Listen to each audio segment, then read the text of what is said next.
I'm so glad World War One's over. The economy's so good and life is amazing. Dude, I know. Unemployment rate is like down to 4%, and the GNP is literally through the roof right now. Oh, my job did me so well. I am so rich and amazing. And the factories are booming!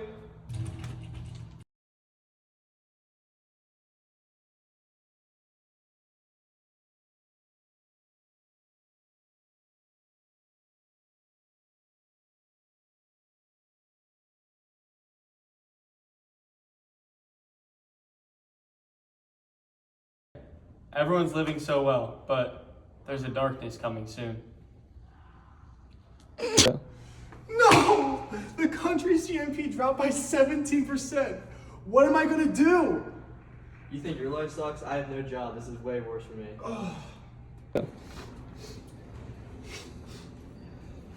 My life sucks.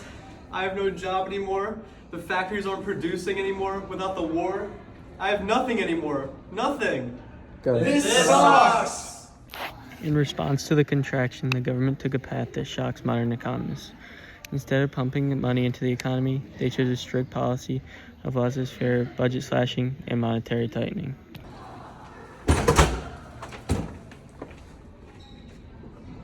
Oh my god! This is when Brian and Gavin realized that the Federal Reserve is raising rates. The discount rate jumped by 244 basis points, and that was over 7%. And this spiked the interest, but it did stop the inflation, but also caused an absolute crash in manufacturing input. Industrial production was then dropped by 31.5%, and stock market value was down 47%. And then the Federal Reserve, less than a decade old, was trying to fix its wartime mistakes to finance World War One. They had to keep interest artificially low. Now, the sudden shift to peacetime and aggressive rate hikes created a massive cultural and structural shock among everyone in the country because of the unorthodox approach that our president and the government was taking to try and fix our economy. Guys, look at the newspapers. It's July 1921. We have hit absolute rock bottom. This has to be the trough of this entire mess. Dude, I know. This is pretty rough. Unemployment's almost at 12%, and the stocks, they're down 47%. I feel like we're gonna be stuck in this forever. But wait, look at the price tags. The wholesale price have dropped by 40%. I can finally manage to buy groceries now. Go. You know what? I just checked with my old factory manager. Unemployment went down from 12% all the way down to 6.7%. What? Even without any government intervention? Now, how did this all happen?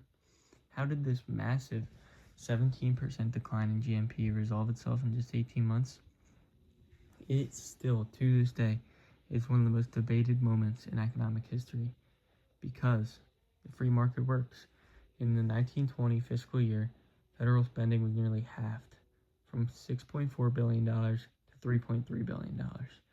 By cutting the budget, cutting the tax rates, and paying down 1/3 of the national debt, the government returned vital resources to the private sector and purged the rottenness from the system. Or, on the other hand, this could mean that the recovery was already well underway by the time Warren Harding's administration took full effect. If anything, the early Federal Reserve's expansion of credit is what prevented widespread bank runs, and Harding actually ended up widening the tax base. It wasn't purely the hands-off approach that saved us. It was a natural economic correction from a brief wartime transition.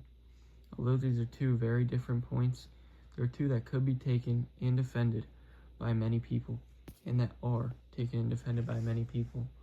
So, it's up to you to decide what you think about this after watching our video. I'm back in business. Factories are booming because of all the new peacetime inventions. The tax rate reductions have completely restored my wealth. Consumer demand has never been higher. This expansion is unbelievable. The economy is growing at a record speed, and nationwide unemployment dropped all the way down to 2.4%. Everyone has a job. In conclusion, the Depression of 1920-1921 proved that even in deep economic hardships like this one, even a 31.5% drop in industrial production could clear rapidly through the flexible prices, budget cuts, and laissez-faire patience. The crash effectively cured itself in less than 2 years, launching a decade of unprecedented prosperity. But as the roaring expansion pushed further toward August of 1929, the lessons of risk, credit, and speculation would soon be tested into what would become known as the Great Depression, where they did not take the same approach as Warren Harding did, and that will be seen how that turns out in another project.